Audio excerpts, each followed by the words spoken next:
Hello my YouTube people. This is the transmission out of my 85 Ironhead Sportster, and this is the assembly video for this transmission. I've never done a Sportster transmission before. I found it to be pretty easy overall. So if you're thinking about doing it, I would say go for it. So follow along and don't forget to like and subscribe. First thing I need to do is install these two springs into this housing.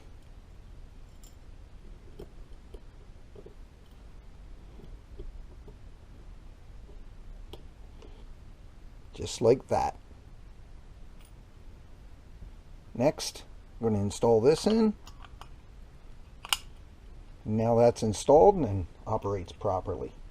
Next, on this shifter block, I'm going to put these shifter forks on. I previously marked these. The inner had 2, the outer had 1. So first thing I'm going to do is put the inner on, and then it gets a spacer. And for the outer, I put the spacer and put it on. Now connect the spring to each one of them.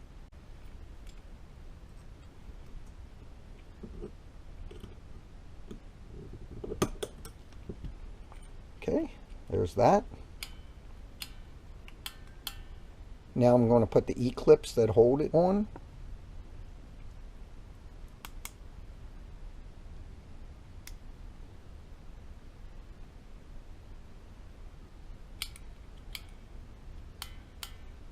Next that goes on is this shift plate.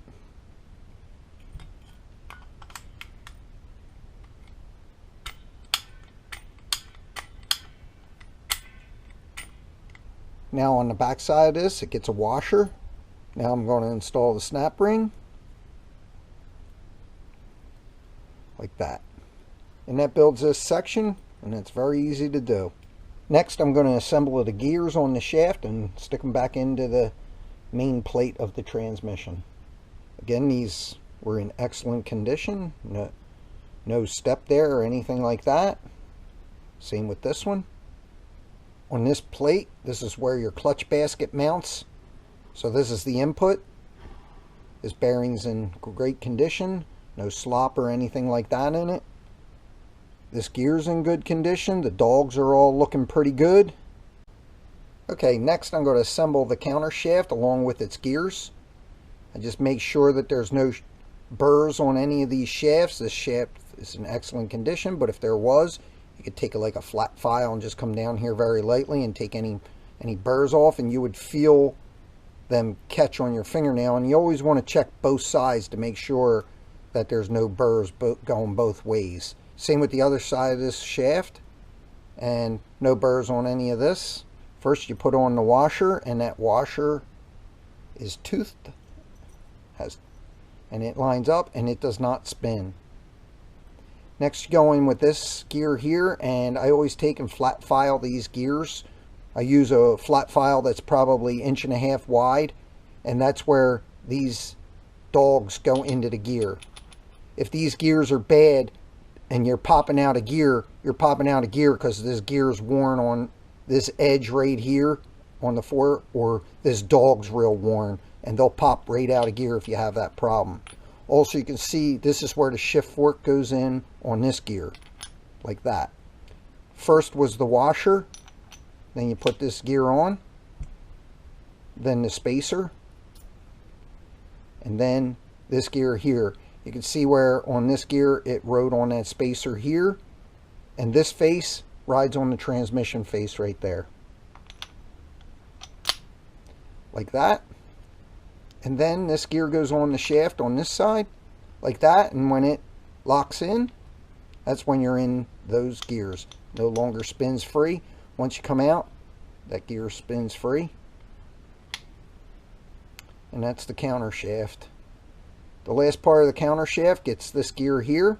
There's 2 shims on this side of the gear. You can see there's a bearing inside that gear, and then on this side has a washer,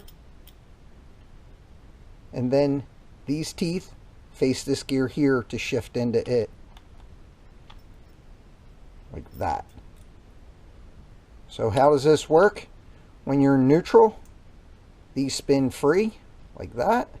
This is in between, spins free like that, and then when you shift, you would shift into that gear.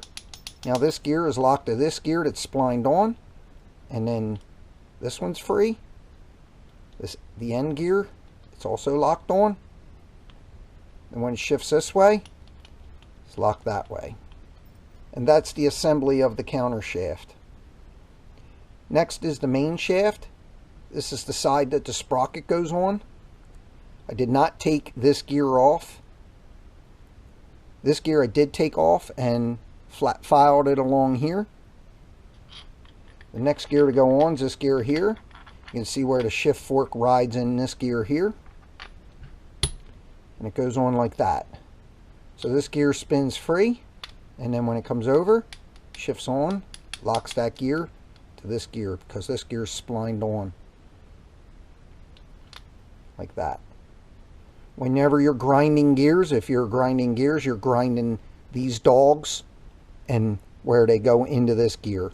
That's grinding gears. You don't actually grind the teeth on the gears. This counter shaft slides into the transmission door, and there's bearings on each end of this. There's a bearing, needle bearing there. There's one right here. And it just slides in like this. And then that's it. Now, when you're in neutral, this is in between. This one can spin free, and this one can spin free. When you shift here, you're now in that gear. When you shift over to here, you're now into that gear, and that one can spin free. When you're in between, that's neutral. And that's how the main shaft gets assembled. Next, you put the counter shaft in. And the best way to do this, I found, is they kind of both have to go in at the same time, like that. And it is that simple. Next, I'm going to put the shift forks in. Now, before I took these shift forks off, I marked where they went back. I have 2 punch marks in this, and that went to the main shaft. It was like this. And I put one in this one, and it went to the counter shaft like that. Now, these forks look identical and interchangeable, but I will put them back in the spot that I took them out of. Other Harleys are not that way. So now that I have those there, I put the shift shaft in, and it's in just like that. And now you can see where this one shifts it from one gear to the other, and then same with the one down here. Then it shifts into that gear. You come back up in between the 2 gears, and you can shift up onto this one. Shifts into that gear there, and then shifts into the other gear there. Next, it gets the little pin guides on them. After that, it gets this spring-loaded piece. Put one spring on the one pin, one spring on the other pin. Then this goes down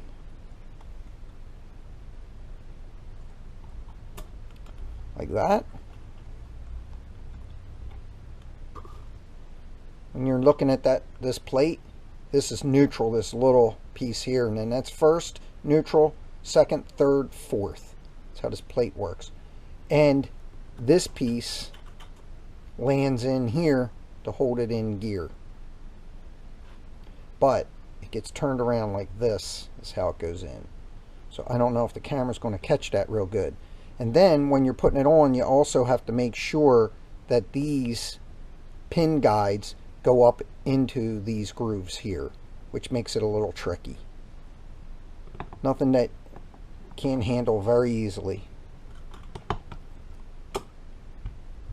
Took me a minute to figure out how to do this. I had to take the shifter plate off the shifter mechanism. And now I just I put up both these gears. That one's engaged here. Then I engage this one. That one's engaged. Now I come in here. It's going to be hard to see because I need to get my hands in here. I hold this spring plate down. Try and get both these gears up like that. I just come in with the plate like this. like that. And then right there is kind of just like that. Now I come in, I'll put this plate on the shaft like that. I just kind of slip it over.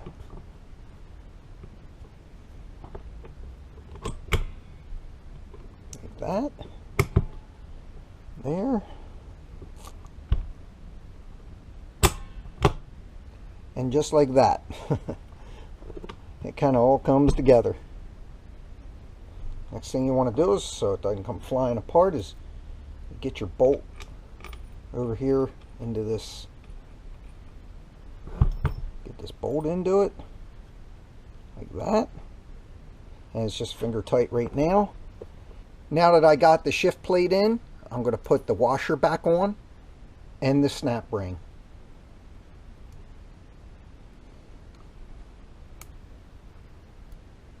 Like that.